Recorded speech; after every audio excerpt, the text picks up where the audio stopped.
parents, a very warm welcome to the YouTube channel of Analyst IAS. So today we will be discussing about this offshore drilling which the UK is doing in the North Sea.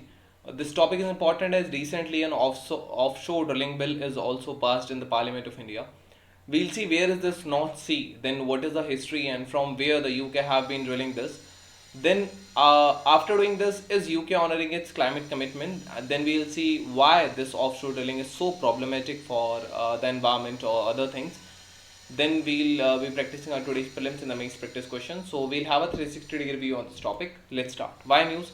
So basically, Prime Minister of the UK, he has actually endorsed some plans for some additional fuel drilling.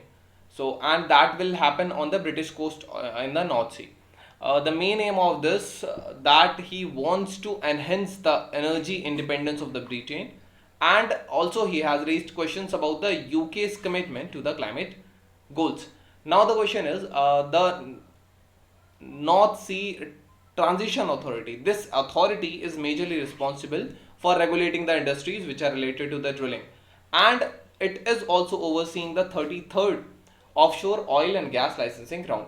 Now, where is the North Sea? So here you can see it's near the Norway, then Denmark, Netherlands, Belgium, UK, Scotland. So these are the countries which are surrounding it. So this is it. It is basically an epeiric sea. What is an epeiric sea? So epeiric sea एक continental body होती है water का जो बहुत large होता है, and या तो ये कम्प्लीटली एक ड्राई लैंड से सराउंडेड होता है या फिर ये कनेक्टेड होता है किसी एक चैनल के थ्रू. तो here you can see it is connected by the English channel. ये एक ओशन रिवर या स्ट्रेट आर्म से कनेक्ट होता है मेजर सी से. So this is how it is. Now it is an epeiric sea of the European continent shelf, and it connects to the Atlantic Ocean through the English Channel in the south and Norwegian Sea in the north. So this is how it connects from here and from here. Now where is the location? So it lies between the England and the Scotland in the west, Netherlands, Belgium and France are in the south, and Norway, Denmark and Germany are on the western side. Now the major rivers which drain into it are the river Rhine, the Thames, the Elbe rivers. And what are the important islands? So there is Shetland's mainland, Orkney's mainland island, the Norwegian Stord Island are the main important islands. Then if we'll talk about the climate, so यहाँ का climate जो है ये oceanic temperate maritime climate है, जो कि slightly high temperatures होते हैं, winter long होते हैं लेकिन cool होते हैं, while summer जो होते हैं ये short होते हैं और थोड़ा mild होते हैं, harsh summers नहीं होते. Now what are the history of this? So जो जेनेवा कन्वेंशन था कॉन्टिनेंटल शेल्फ में 1958 का, ये पहला इंटरनेशनल लेजिस्लेशन था जिसने राइट्स कंट्रीज के एस्टैब्लिश किए थे कॉन्टिनेंटल शेल्फ्स पर. अब इससे ही वे ओपन हुए एक्सप्लोरेशन के लिए नॉर्थ सी में. नॉर्थ सी ट्रांजिशन अथॉरिटी बनी, वो रिस्पॉन्सिबल है रेगुलेटिंग ऑयल गैस और कार्बन स्टोरेज इंडस्ट्रीज के लिए. अब ब्रिटिश पेट्रोलियम जो था इसको पहला लाइसेंस अवार्ड किया गया उस रीजन में 1964 में एक्सप्लोरेशन के लिए, और कंपनी ने नेचुरल गैस डिस्कवर किया ईस्ट एंग्लिकन कोस्ट पे 1965 में.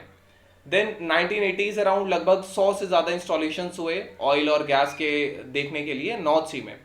अब the Foinaven and Schiehallion fields, these fields were discovered in the 1990s, and as a result जो एक्सप्लोरेशन और एक्सप्लोइटेशन था ये basically west of Shetland region में भी इनिशिएट हो गया.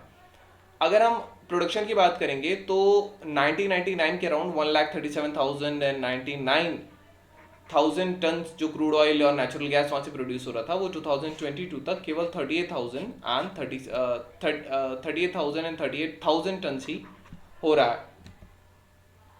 क्या यूके ऑनर कर रहा है क्लाइमेट कमिटमेंट्स को? सो अगर हम 2023 की प्रोग्रेस रिपोर्ट देखें to the UK parliament, UK ने adequately it has not prepared for the climate change under the second national adaptation programme.